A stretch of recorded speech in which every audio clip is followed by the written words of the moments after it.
The mood around Ibrox this week has been anything but quiet, and if you have been keeping an eye on the training ground, the bench, and the way the squad has been moving, you can feel that something is shifting underneath the surface. Rangers have been trying to find their rhythm, trying to find their balance, and some situations are now reaching a point where decisions can no longer be delayed. One of the stories that keeps bubbling away is the situation of a midfielder who has found himself drifting further and further from the main picture.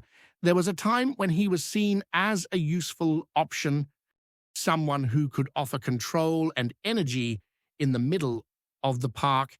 But over the last stretch of the season, the reality has been much harsher. After a loan spell in England that promised fresh momentum, he has returned to Glasgow only to discover that there is no obvious role waiting for him. What makes this situation more intriguing is the timing. With the winter window creeping closer, the pressure starts to build, not just on the player, but on the club itself. Rangers are in a phase where every spot in the squad matters. Wages, squad depth, and long-term planning are now part of every decision behind closed doors. The midfielder in question has barely been seen in a Rangers shirt in recent months, and that silence says more than any press conference ever could. Training sessions have gone on, match days have passed, and he has remained on the fringes, looking more like a guest than a genuine option. When a player reaches that stage, the conversation usually shifts from when does he get a chance to when does he get a move. Interest from south of the border has started to feel more real again. Clubs in England keep a close eye on players in Scotland, especially those who already know the landscape of the Championship. From their point of view, a short-term solution makes sense. Loan allows them to strengthen without long-term risk and gives them a body who already understands the tempo and physical nature of the game. For the player himself, it is about football over comfort. Sitting on the sidelines, watching match after match, slowly drains confidence. And for someone approaching his late 20s, time becomes far more valuable. He is not at an age where waiting patiently brings rewards. He needs minutes.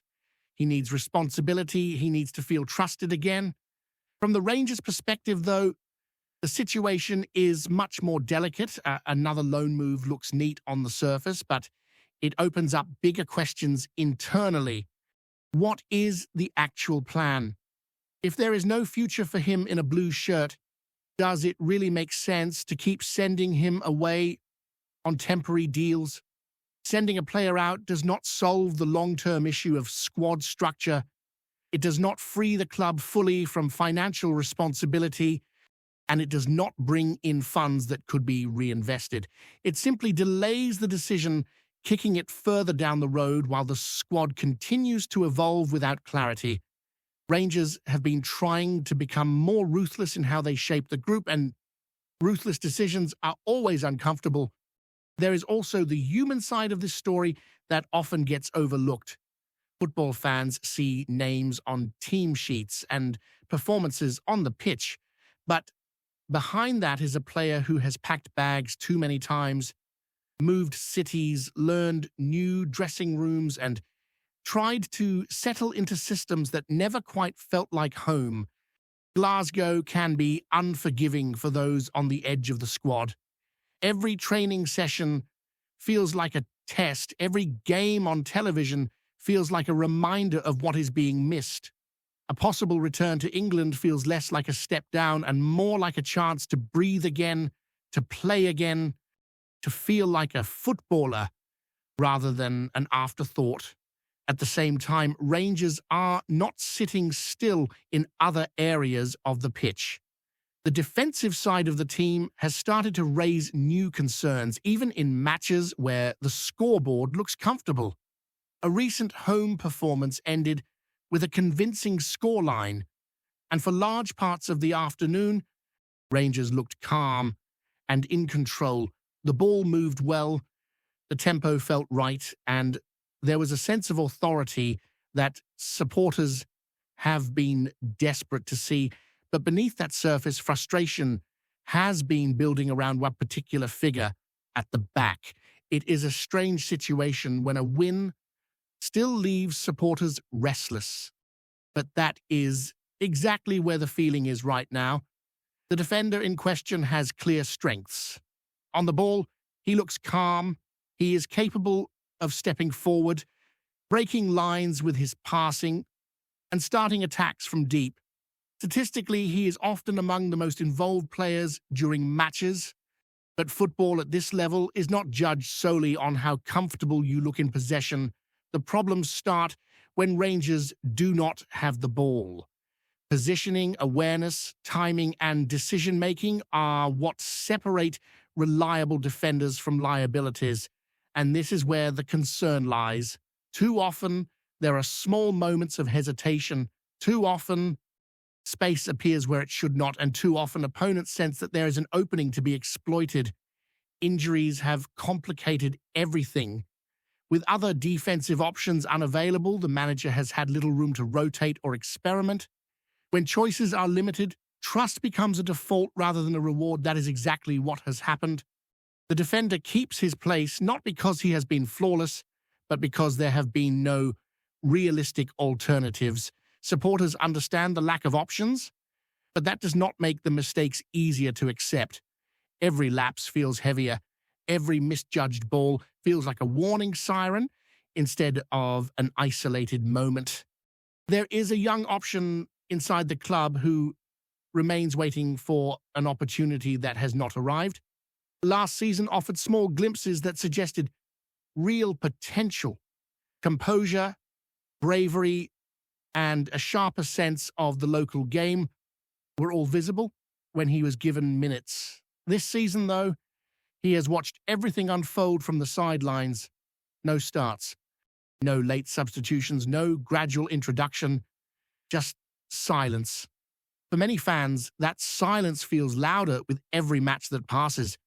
As things stand, the club finds itself pulled in two directions at once. On one side, there is the pressure to keep stability, to avoid throwing young players into difficult situations. On the other, there is the growing frustration that the current solution is not inspiring confidence. The gap between those two positions is where the real tension sits, and it is a tension that will not disappear on its own as the season rolls on and expectations continue to rise. Rangers are moving through a period where almost every decision feels significant. Squad management, player confidence, tactical balance, and long-term planning are no longer abstract ideas. They are real issues showing up every weekend. The coming weeks are going to test not just the players, but the strategy behind them, and the way the club chooses to handle these situations will shape. The atmosphere around Ibrox continues to feel heavy with expectation, and every passing match seems to add another layer to the growing sense that this squad is standing at a crossroads. Rangers are winning some matches, controlling long periods of play, and showing flashes of the authority that supporters crave. But the margin for error feels thinner than ever. The supporters in the stands have become sharper observers of every movement, every positional choice, and every decision made on the pitch. There is a feeling that this group is close to something strong, yet still wrestling with its own inconsistencies. The defensive line has quietly become one of the most talked about areas within the club. Even in matches where Rangers dominate possession and territory, there are moments when shape is lost, when communication breaks down, and when opponents find pockets of space that should never exist. Those moments do not always show up on the scoreboard, but they linger in the minds of the supporters and build a sense of unease. Confidence in a backline is not built only on clean sheets, it is built on trust, and right now, That trust feels fragile. What makes matters more intense is the silence surrounding certain decisions. Youth players waiting patiently, experienced players fighting to prove they still belong, and a manager trying to balance short-term results with long-term stability. It is not an easy equation, and at a club like Rangers, there is no luxury of time. Every point dropped is magnified. Every narrow win is analysed as closely as a defeat. The standards are brutally high, and that pressure is felt in every corner of the club. The midfield also sits in an interesting place during this phase of the season. There are moments when it looks energetic, aggressive, and capable of controlling the tempo of matches.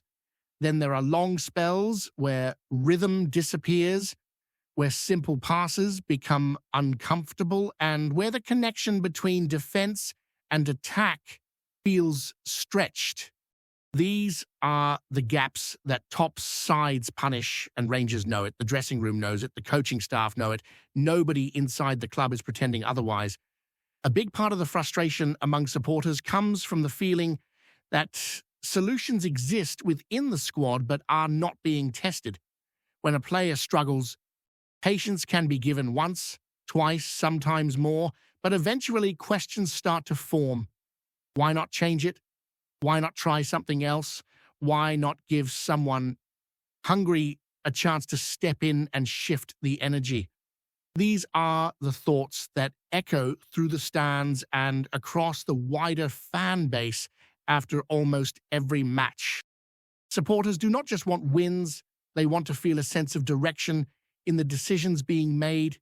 There is also a psychological element to all of this that cannot be ignored.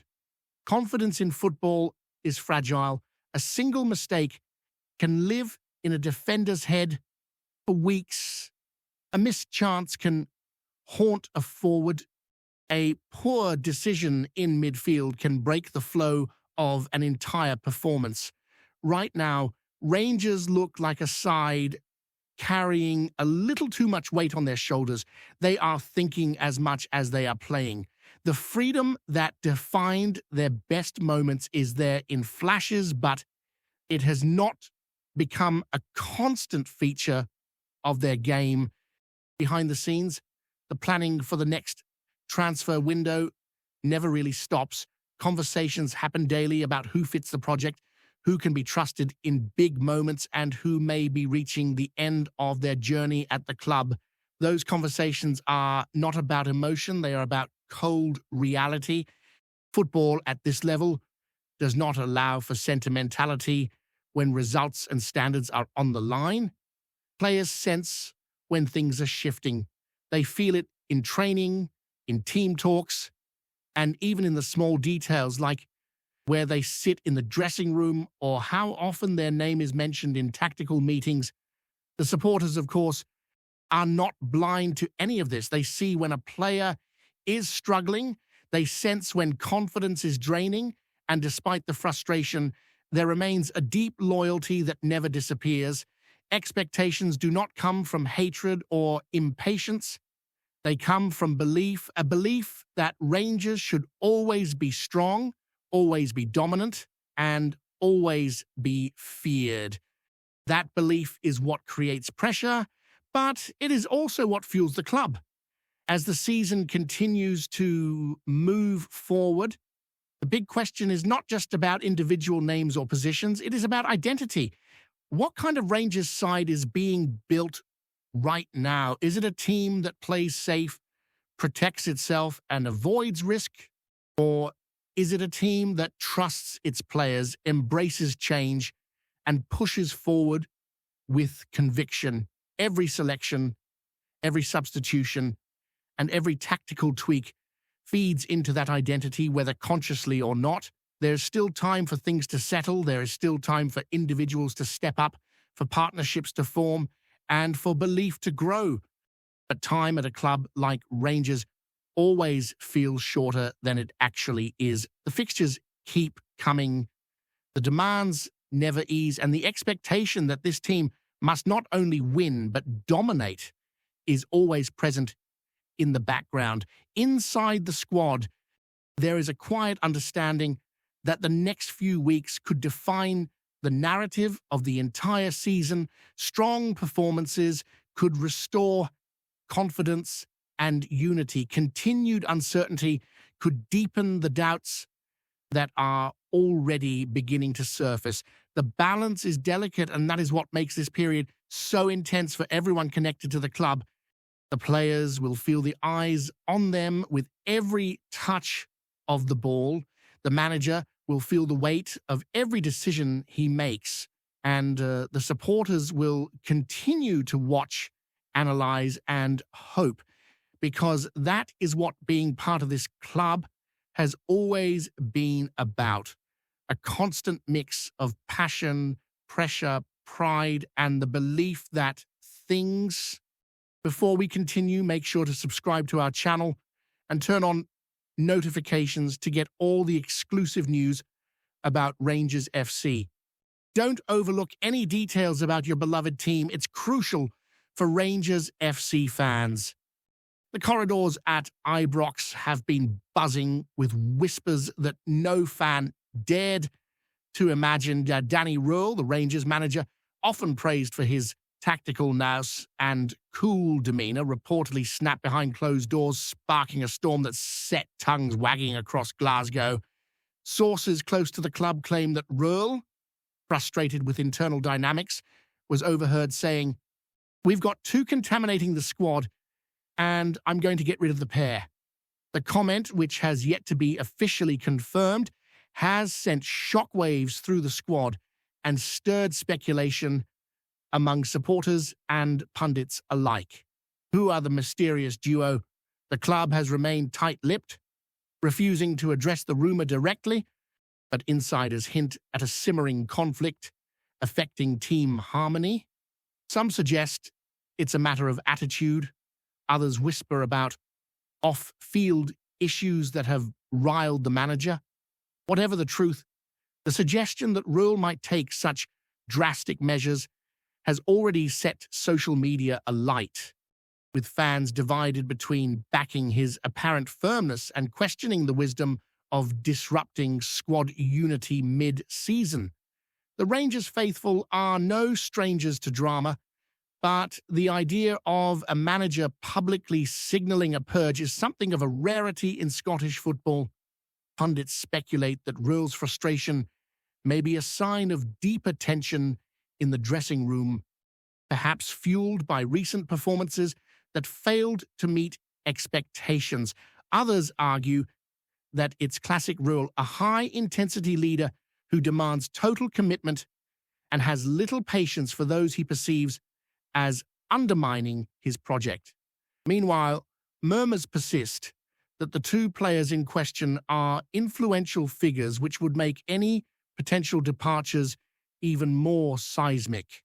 Betting markets and fan forums are already abuzz with guesses, theories, and the occasional wild claim as everyone scrambles to piece together the puzzle. Inside Ibrox, the atmosphere is said to be tense, with players reportedly walking on eggshells while trying to avoid drawing the manager's ire. Whether this is a tactical power move, a warning shot, or the beginning of a full-blown internal shake-up, one thing is clear: Danny Röhl's words have lit a fire under the Scottish media and Rangers supporters alike.